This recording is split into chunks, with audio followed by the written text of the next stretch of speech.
The SEC and Big Ten are starting a super conference party, but is Baylor even invited? Let's get locked on Baylor.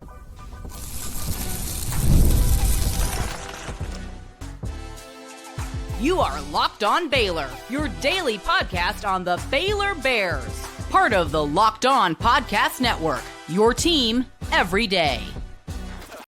Hello, Bears fans. Welcome to another episode of Locked On Baylor, brought to you by FanDuel. She's Sydney Wicker of Channel 6 KCEN. It is Wicker Wednesday, and I'm your host, Gibb Stewart of ESPN Central Texas. Was that you, or did I just hear that from the fans? No, I think that might have been a little bit of both. Woo! The Wait, can we put the studio clapping noise in? Honestly, that I've been begging for that for Locked On for years. Little laugh track. It would make a lot more of my episodes make sense. I'll put it that way. So too. We're just gonna start every episode with the laugh button because we know Cam's gonna go off on something. What you're about to enter into is probably funny, is what that's telling the audience. Oh, what's not funny is making this your first listen today and every day. And we appreciate that. What is kind of funny is this new report about a Big Ten SEC Super Conference. Not funny in a vacuum, but we'll get into why it's funny and whether Baylor would even be invited to that. Plus, we've talked about the Lady Bears making a run towards the Big 12 championship. It's starting to look a lot more real as we get closer to that final game of the season. And we will take a look back at the night that was a 6 o'clock Central Time tip-off between the Cincinnati Bearcats and Baylor Bears. To me, that's already a win. We're going to go over all that and more on this episode of Locked On Baylor. First, Sydney Wicker, you have experience with both these conferences, the Big Ten and the SEC. Yeah.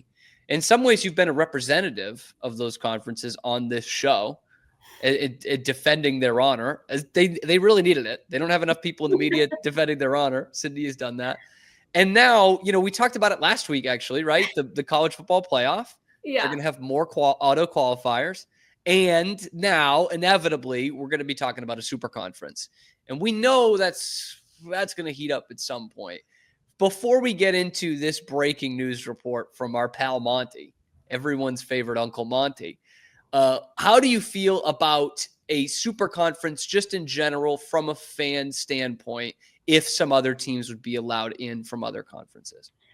I've never liked it, but I think we're getting to the point where it's becoming inevitable. Like, it's going to happen at some point. Like, it just sucks. But look at how big these conferences are already. Like, might as well just make two of them, split it down the middle. Like, what's the point of having all of them? Like, it just, who wins the national championship every year? SEC or Big Ten? Baylor. Yeah, usually Baylor. Not Baylor. Not Baylor. Unless and acrobatics. Our time has not come yet in football. It will. And everyone will suffer under our weight. But apparently that Big Ten SEC Super Conference could be here sooner rather than later. But don't take my word for it. Let's hear from everyone's favorite, America's Uncle Monty. Bombshell this afternoon coming out of the SEC and the Big Ten, as multiple sources have now confirmed to me that the Big Ten and the SEC are working on an expansion model to create a super league by expanding with the Big 12 and the ACC. Sources also confirmed to me that there is absolutely room for top-tier G5 programs to be included in this incarnation of a super league that the Big Ten and the SEC have had, I am told, substantive conversations about. And I am told this program has real momentum. It is backed by private equity because it is going to create bedlam in college football. If you are going to the Big 12 and the ACC and you are trying to pry programs out of those conferences, it's going to be expensive. We already know that the Big 12 and the ACC and the Mountain West, amongst others, use a very similar grant of rights that is ironclad and very difficult to get out of, as Clemson and Florida State have learned the hard way. If you can believe it, I actually brought the volume down on that a little bit before putting it in here. My God, the music, man. What is that? What? It makes it more dramatic. It's like when you're watching The Bachelor and they add the crazy, dramatic music under it just to, intensify. It was so intense, man. So intense. The drama is piping hot. Sip the tea all day. So I found this kind of funny because I'm in a group chat with a few like college football analysts. We're not, huge time, but people that follow the sport in different corners of this country. And this was put in there, this video, and at least 3 people in this small group chat said, this guy is so full of it. This might actually happen at some point, but this guy has reported this news and this news and this news. And it was like, this was not one of them, but it would be like Scott Drew's going to Kentucky. Like that's what he's broken in the past. America's Uncle Monty. So I check out his page, on Twitter, X, as you may call it, as the kids may call it these days. And the name of the show, the name of it is YouTube : The Monty Show. Live Monday through Friday, 6 a.m. to 9 a.m. Mountain Time. Talk show host and golf addict. I mean, there's not many talk show hosts out there that are not golf addicts. It takes what it takes. So if you're hoping to tune into YouTube, The Monty Show, and you're like, what is this show all about, Sydney Wicker? The only thing you could tell them is, it takes what it takes. Just takes what it takes. It takes what it takes. So let's go into the report. Let's use the report as if it might be true. Because I think we all believe at some point something like this will happen, right? And he'll just say he was way ahead of it, just way ahead of everybody on it. Of course. But if they're looking to poach from the Big 12 and the ACC towards this super conference, what would be the first Big 12 programs you're thinking of? Because I think if we're looking at, I just asked you a question, then I'm going to keep talking. If we're looking at it from the way this conference expansion has gone, it probably doesn't have to just do with athletic success. So that's why I find this interesting.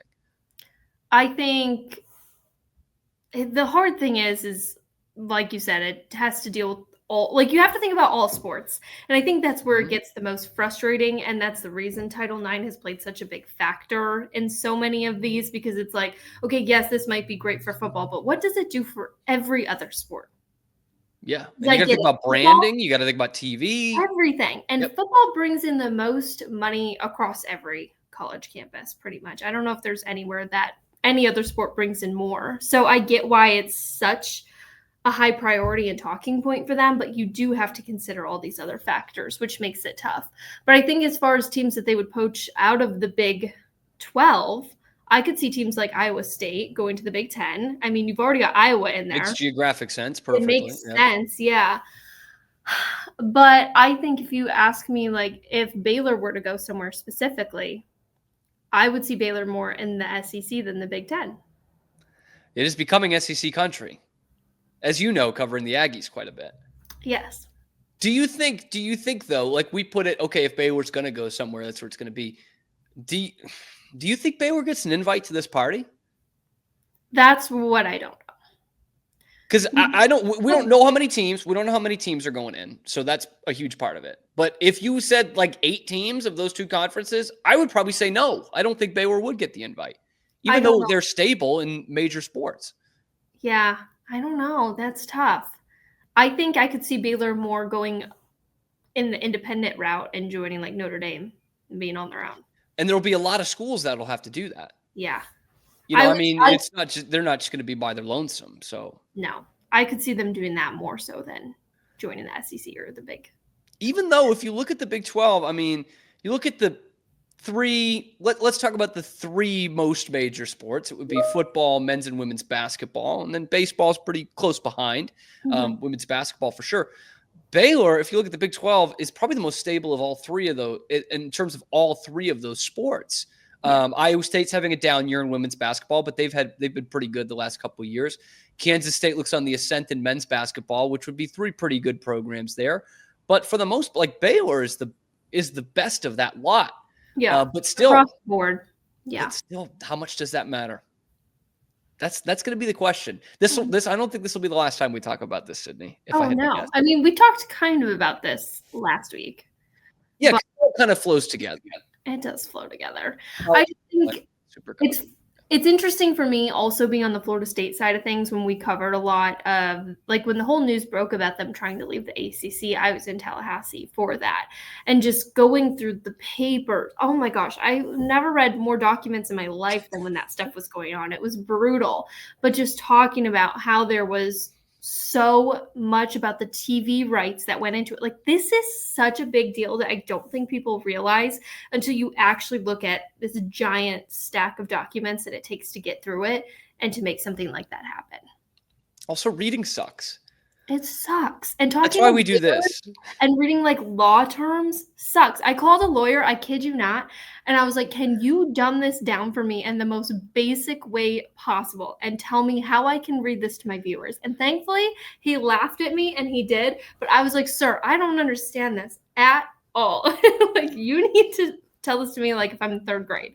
We all need lawyers on retainer, whether we're even in trouble or not. We just really need, if you're a local news journalist, you should have a reporter or a lawyer on your speed dial. I think that's what we're learning here. We also learned that another thing we talked about last week, the team formerly known as the Lady Bears is closing in on a potential share of a Big 12 championship, and they made an absolute statement this week. Let's go over that and what it looks like for the rest of the season for Nikki Collins' team. That's coming up next on Locked On Baylor. But first, this episode of Locked On Baylor is brought to you by our friends over at FanDuel. Okay, football's over. Too bad, so sad. When the game tips off, the NBA action is just getting started. And there's no better place to get in on it than FanDuel, America's #1 sportsbook. With FanDuel, you can place live bets throughout the game. So even if you miss the opening tip-off or you want to bet on a fourth quarter comeback, you can stay in the action. And if you're looking for a bigger payout, you can even combine your live bets into a same-game parlay. I love me some same-game parlays, brothers and sisters. Right now, new FanDuel customers can get $150 in bonus bets if your first $5 bet wins. Just visit FanDuel.com to join today. That's FanDuel.com for your shot at $150 in bonus bets. Make every moment more with FanDuel, the official sports betting partner of the NBA. Bringing it back on a Wicker Wednesday here as the Baylor women's basketball program. We kind of talked about this last week, Sydney. It was like lurking in the weeds here. All right, watch out for this team. And we highlighted kind of 2 games, major games remaining.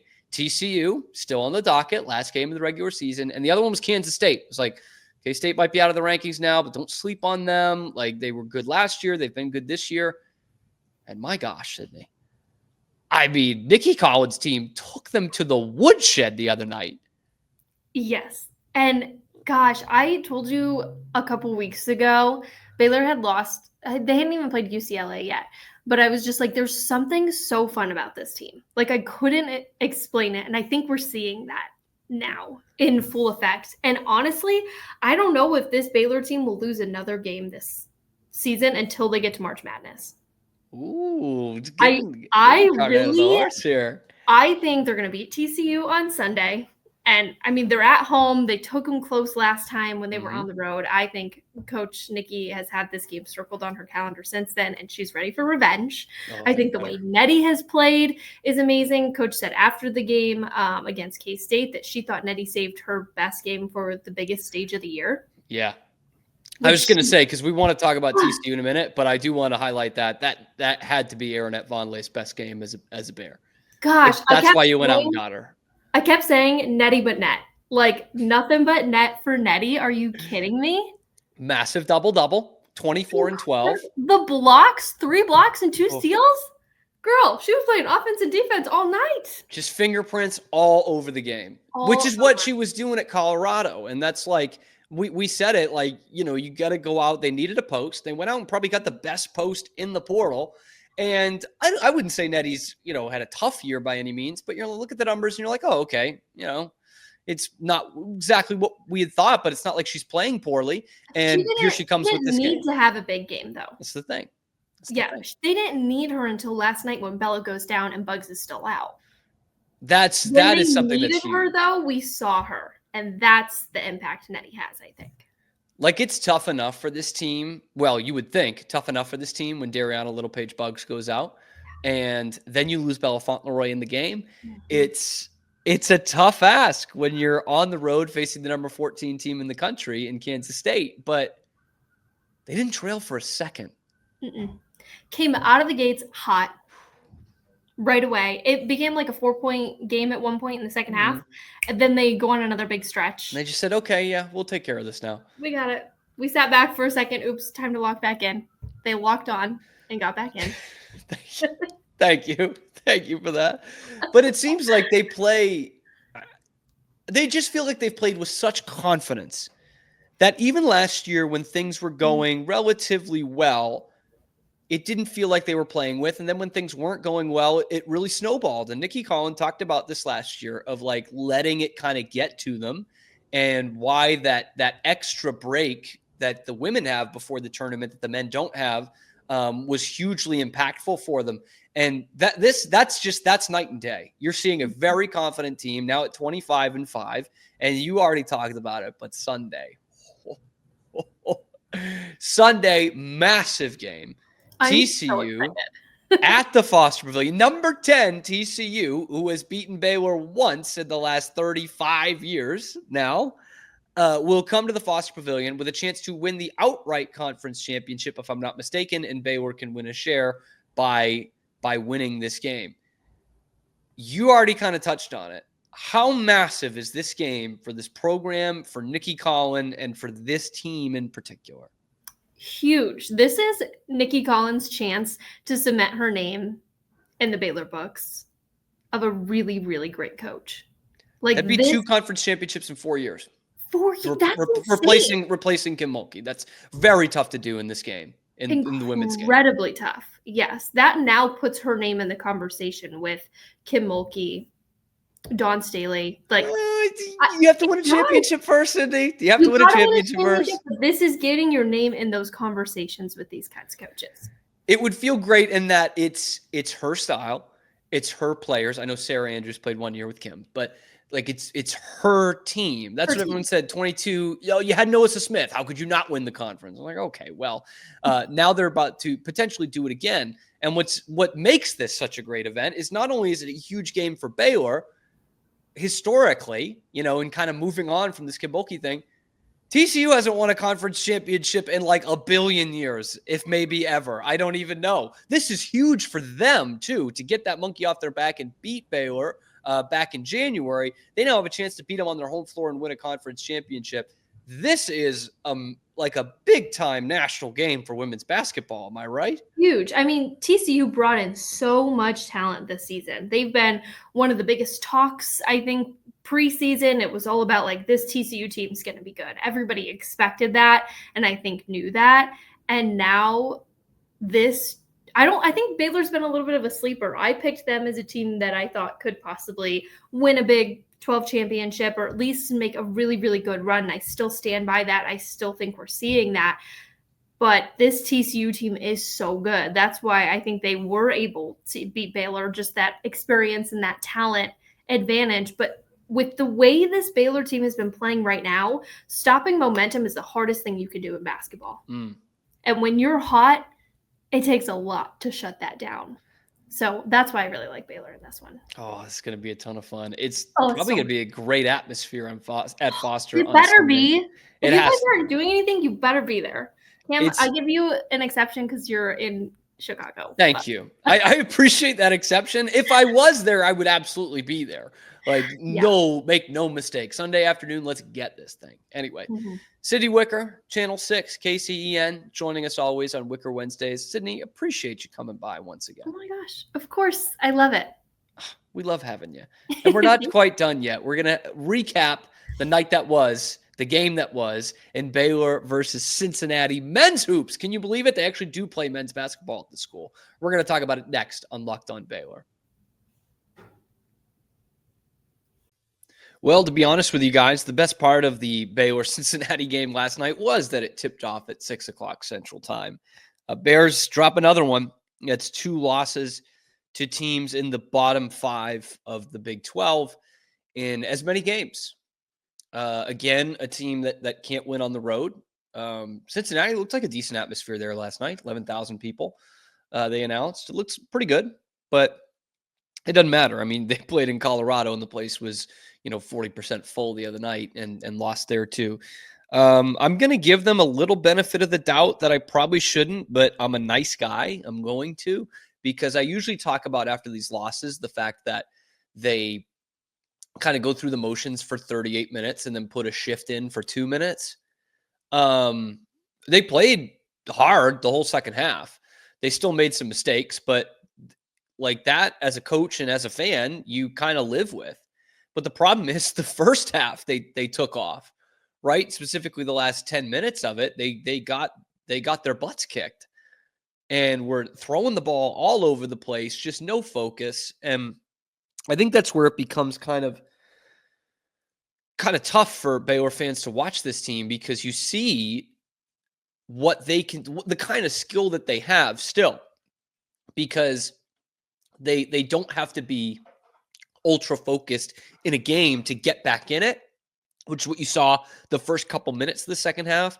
And then you see how good they can be when they are focused and they are playing hard and playing smart, the way they did for most of that second half against Cincinnati, the way they did the whole second half against Kansas, and cherry pick your halves or your 10 minutes or your 5 minutes from all kinds of games. But that's the problem, is we're not talking about a game when they're focused and playing well and taking care of business. We're talking about halves that they're doing that, and 5-minute bursts and 6-minute bursts, not a full game. And I think that's what is still the issue with Baylor. And it's one of those where I hate to be too down on it, but when we're almost in March here, like I don't think that gets corrected. I don't think you all of a sudden just start playing, a full 40-minute game after that. And credit to Cincinnati, they do play hard for 40 minutes. Like, that's a team that doesn't have the skill that Baylor has, which seems incredible, but they don't. They have some nice players, Day Thomas, Jizzle James, Dylan Mitchell, we obviously saw at UT for years. Those are nice complementary role players. And yet when they're all, kind of playing as one and really playing hard, and that Wes Miller kind of greasy, grimy basketball, they win games. And now all of a sudden they're in the tournament picture. And I'm fascinated to see what Lunardi says this week. He was so certain about this Baylor team 5 days ago, making the tournament, 97% chance. Like, there's no way that hasn't dropped precipitously. Right now, that this is back-to-back losses against teams that are not in the tournament picture, that are not there. And VJ was making some shots tonight. He got them back in this thing. I mean, he looked real impressive for a kid that didn't shoot the ball well to start the season, had a nice run, and then really the last couple weeks has been dreadful shooting the ball and from beyond the arc. He was hitting some threes where he's coming off his screens and he's not even really getting his feet set. Like that, there was some elite shot making from him in this game, but overall, just not enough. You can't go through the motions for a whole half and just throw the ball around, blindly throw the ball around for so much of that first half and expect to win. Cincinnati was shooting the lights out from three to start the game, and I think they were 7 of their first 12, and it was like, okay, well, that's it. They ended up shooting a lower percentage than Baylor did from three.